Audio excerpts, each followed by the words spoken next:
What's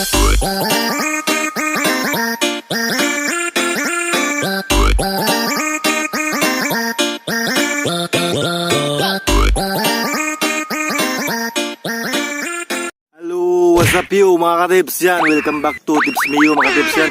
Saka magandang araw sa inyong lahat dyan mga katips yan. For this video mga katips, share ko sa inyo mga katips kung paano ko nakuha ang 2,000 subscribers mga katips yan within 3 months mga katips yan. Para din ito sa lahat mga katips, sa mga beginners yan, sa mga YouTubers at saka vloggers mga katips yan.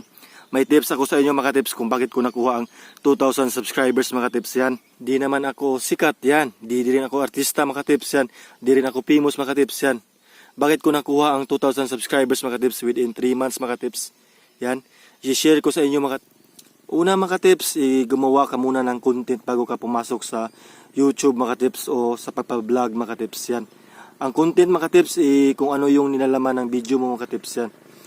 Sa content ko mga tips, tinatawag kong Tips Mio mga tips. Bakit mga tips? Kasi karamihan sa mga video ko mga tips, maraming tips video. Gumawa ka ng content na kakaiba mga tips yan. At saka itong tips ko sa inyo mga tips, sa content mga tips.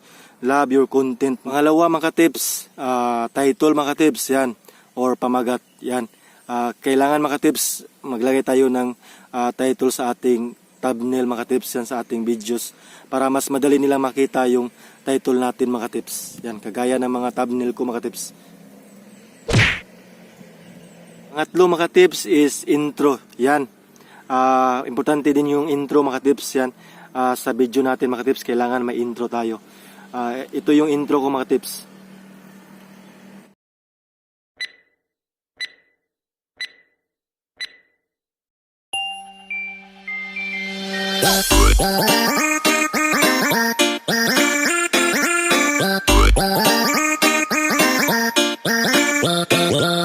Pang-apat mga tips is background music mga tips yan.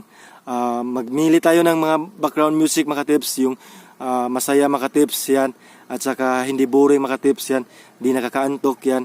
Namili tayo ng mga background music yan. Yan mga tips. Pang-lima mga tips yan. Originality video mga tips yan.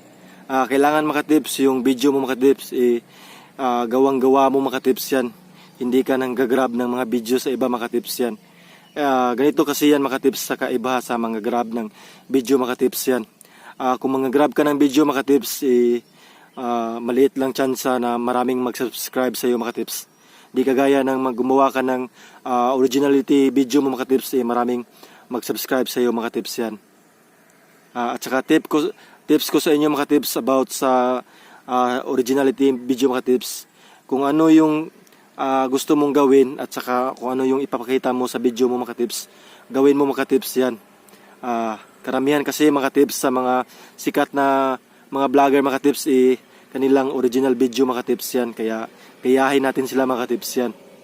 Pang-anim mga tips, yung cut video mga tips yan. Ipapakita ko sa iyo mga tips kung ano yung cut video ko mga tips yan.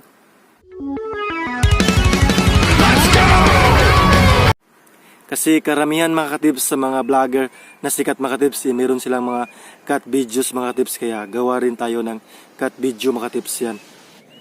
Pang-pito mga tips yan, time limit video mga tips yan. Ibig ko sabihin mga tips, yung mga limit time natin sa paggawa natin ng video mga tips yan. Kailangan mga tips is 1 to 15 minutes lang mga tips yan. Isipin natin mga tips kung gagawa tayo ng 1 hour mga tips yan.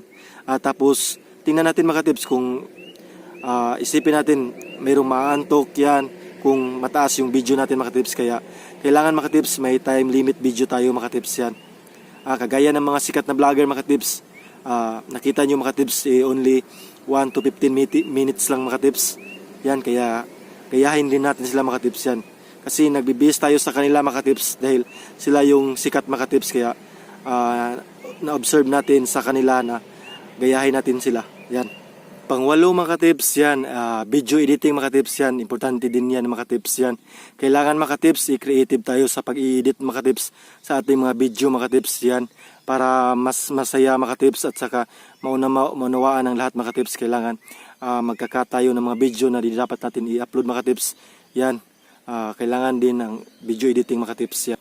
Yan mga tips, may tips ako sa inyo mga tips about sa pagbablog mga tips yan. Alam nyo ba mga tips na ang pagbablog mga tips para din tayong nagtitinda sa kanila mga tips yan. Yung mga viewers natin mga tips, sila yung mamili sa ating mga video mga tips yan. At dapat mga tips, meron tayong isukli sa kanila mga tips yan. Yung isukli natin sa kanila mga tips, yung meron silang matutunan sa ating video mga tips yan. Yan mga tips, last one mga tips is ang pagpapasalamat mga tips yan. Sa ating mga viewers mga tips yan, importante din yan mga tips yan. Sa bandang huli mga tips, magpasalamat tayo sa mga viewers mga tips yan. Yan. At dito nagtapos sa aking video mga tips about kung paano ko nakuha ang 2,000 subscribers mga tips. Yan para sa mga beginners yan, sa mga YouTuber at saka vlogger mga tips yan. At saka maraming salamat mga tips. At saka for more video mga tips, please subscribe my YouTube channel at saka i-click nyo lang yung bell para mas updated kayo sa iba ko pang tips yan. Kaya maraming salamat mga tips yan. Kaya paalam.